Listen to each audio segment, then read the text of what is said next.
Hey guys, it's Kelly with Sevens Emporium, and I'm going to go over the coolest new feature that I have found in Floriani Total Control U. This has been out for about a year, but because this isn't my primary software, I'm a little bit behind on what they've added.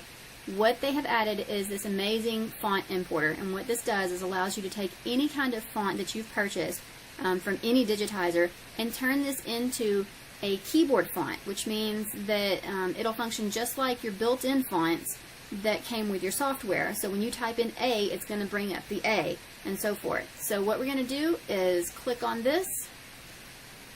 We're going to go over here and select this. Now my font has 4 different sizes.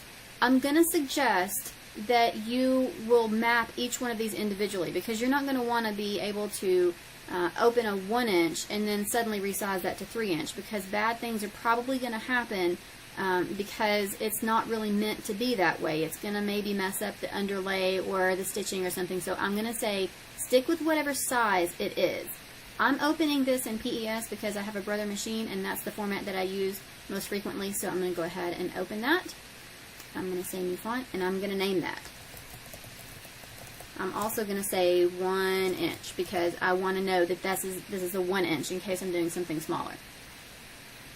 So it's got that up there. Right here where author is, if you have a favorite place that you get fonts from and you know that you want to keep up with where you got that, you can absolutely put that in there. You can edit these things. I'm going to leave this right here as it is. So I played around with the auto button, and it will, to some degree, depending on how your file is laid out, it will somewhat auto import this, but I kind of like to be in more control of this, so I'm not going to do that. But you'll see here where you can add in A to Z capital, A to Z lowercase, all of the A to Z, and if your file is laid out just so, you can actually do that, and it's got 0 to 9.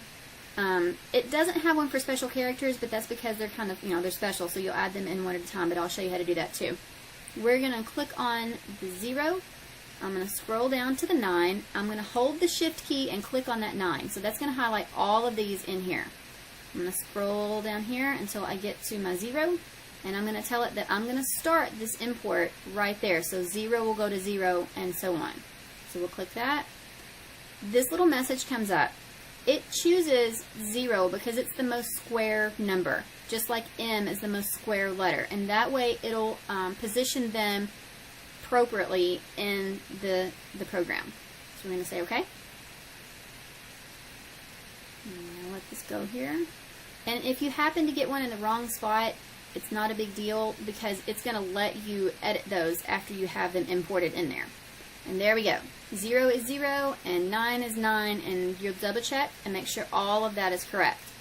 When I went to do my letters, you can actually drag these in one at a time if you want to, and if you have a special character like this and symbol, the apostrophe, I would probably, and I don't think there's any other way, you can just drag those in one at a time and make them work.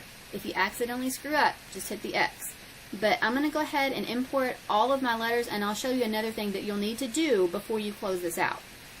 Okay, so I imported all of my capital letters. I'm going to tell you how I did this because I know that there are some spaces and gaps, like they've got the and symbol in between the A and the B.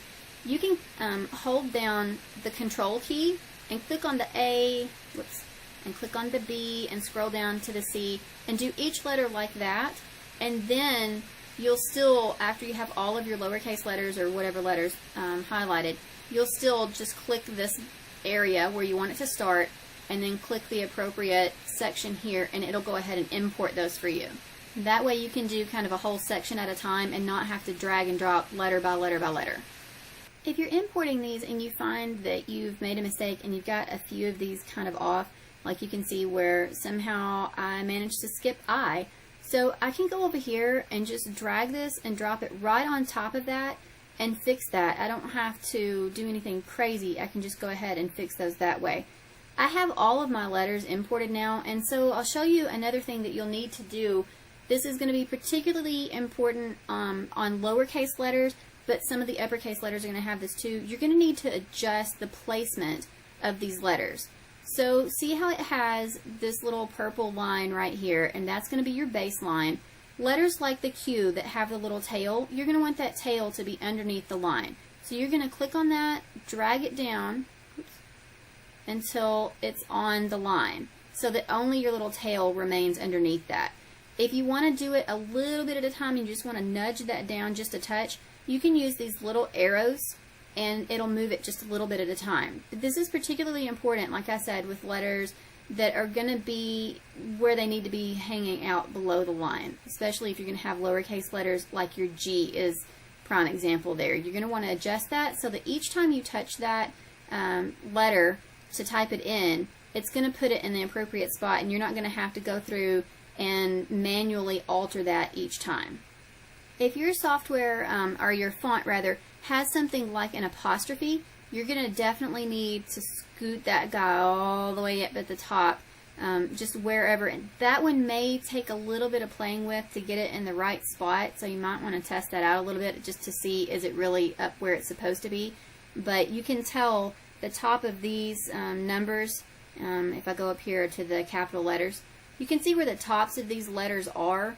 So if I put my apostrophe where the top of it is up at this kind of little gray line here, that's probably going to be okay, but that's kind of one of those funny ones that you may just have to kind of play around with and see what goes on. So after I have all of my letters in, I've adjusted everything like I want it, I'm going to go ahead and save this font. So you'll just click Save, and it'll do its little thing, and close that.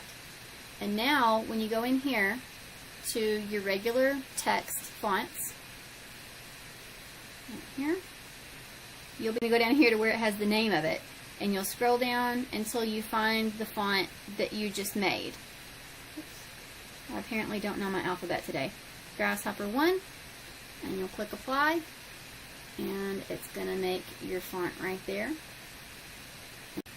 If you get all of your letters in there and then you're using the font and you find out that there's something that's not right, you need to move a letter or something, you can click back on your font importer and you can click on where it says font right here, and it's going to give you a drop down list of all of the fonts that you have imported with this. So if you click on that, and it's going to take it a few minutes, but it will bring up all of those fonts and you'll be able to edit those.